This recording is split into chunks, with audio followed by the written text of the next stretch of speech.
Welcome to Kaleidoscope. Let's talk. What exactly is poverty? Definitions differ, but the bottom line literally is when a person's basic needs cannot be met.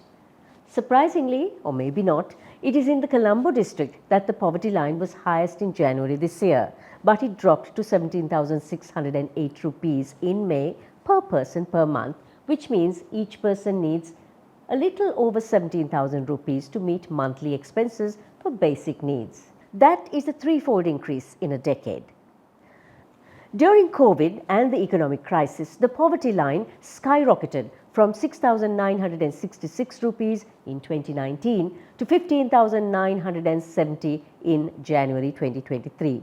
And that line continues to rise even though dipping somewhat in the recent months. So how do we get our people over that poverty line, and whose responsibility is it? I checked in with the head of Department of Economics at the University of Colombo and senior researcher at the Center for Poverty Analysis, Prof Sirimal Abeyratne, for some answers to my questions. How do people fall into that poverty net, very briefly? After the economic crisis and also before that the COVID pandemic, and there were two ways how people fall into poverty. First one is the crisis impact. It affected various ways to the lives of people. Secondly, the immediate policy responses to the crisis, and that has also affected because of the price adjustments and tax adjustments and with all these things. So the people, about 6-7 million people, believed to have fallen below the poverty line now. What are the tangible symptoms of poverty, and what is the fallout from that which can be seen very clearly? People try to deal with various ways when they are faced with this kind of poverty, because their income is not enough to buy the things that they used to buy earlier. So their consumption levels goes down, and people actually in severe levels we have witnessed the cutting down their meals, cutting down the nutrition items. Earlier they bought chicken or fish or dry fish or these kind of items. Now they have cut down them and they have reduced the portions, and so these are the various ways that people try to cope with the crisis. In addition to that, of course, borrowings and pawning jewelry and these kind of issues we have seen quite widely spread out throughout this country. Does Sri Lanka have extreme poverty? At the moment, I think we have extreme poverty, means you cannot meet your basic needs, and I think part of the population belongs to this group. And also then above that line, poverty line is the minimum level of expenditure that a person needs to survive with the minimum calorie intake. And then above that level also we have vulnerable groups. So why is it that Sri Lanka's vulnerable population continues to expand even though it is said that we are on the path of economic recovery? Economic recovery does not mean that you are progressing right now. To my understanding, what we have done is with these immediate policy responses done by the government and also together with the IMF program. So what has happened is we have stopped the falling, and so that it has turned around now. We are still at the bottom level, and so that this turnaround is not reflected in people's lives. In fact, they will see it gradually over the years, maybe next 5 years, 10 years, but even for that we have to work. So the government is placed fairly and squarely as the sole entity responsible for pulling people out of poverty. Is this realistic? Given the budgetary constraints, and also that is one of the major causes of our economic crisis.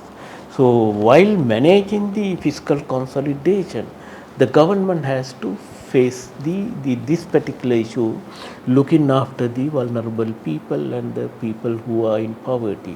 In fact, the World Bank these kind of organizations have supported that. That is also one of the conditions in the IMF program, that we need to look after the vulnerable groups and poor groups. So the government has no choice. Even with the fiscal constraint, government has to look after that. And In fact, the government has adopted many programs at the moment. So, what needs to be in place to lift people out of poverty, that poverty net that they are entangled in, and do you see it happening? We should understand the difference between the symptoms of poverty and lifting people out of poverty. These two things are two separate things. At the moment, the programs like Aswasuma, the social protection programs, address the symptoms. People starve and they don't have enough meal, they don't have enough nutrition, and children's schooling got affected. So these kind of things, the government provide cash support and also some elements are attached to it, and this time it is also limited support. That means for a given period of time, maximum 3 years, which means that even the poor who gets this support, they know that they have to come out of it and they have to stand on their feet after that. So, each person needs 17,000 rupees a month to meet their basic needs. Now, that's a significant ask given current income levels. Given the current context, is this going to get worse or better? That depends on how we act as a nation, as a government. So, if we are actually we emphasizing our recovery program, economic progress program, and we have seen couple of laws have been passed and acts have been in place right now. So these are actually showing us the way that we should progress. So in this progress, we will see people coming out of poverty, and otherwise it might can turn back to worse situations. So, we're stepping into an election month. What are the impacts a change in government will have on this poverty line? This is the worst kind of impact upon this kind of program. In fact, you are faced with an election, everybody's attention is now turned towards elections, and the candidates are pulling the public attention towards them and forgetting all our basic needs and poverty problems, all the economic crisis problems.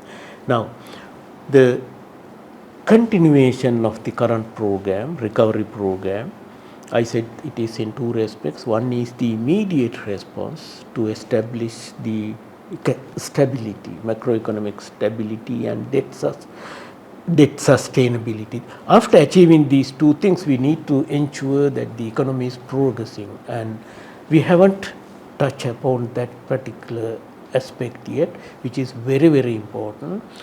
Now, for those who are vulnerable, financially or economically vulnerable, phrases like economic recovery, inflation, reforms, debt restructuring mean nothing, except that it does have an impact on their existence. How do we make this more understandable, more tangible to the populace within that poverty net? They should feel that they are relieved only through generation of income and employment and decent income and decent jobs.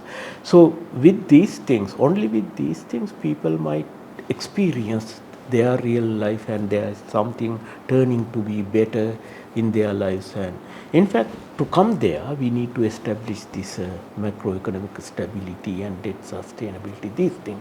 So it will be translated into the people's lives through income and employment generation. So, have people's basic needs changed over the years, not theoretically but in reality?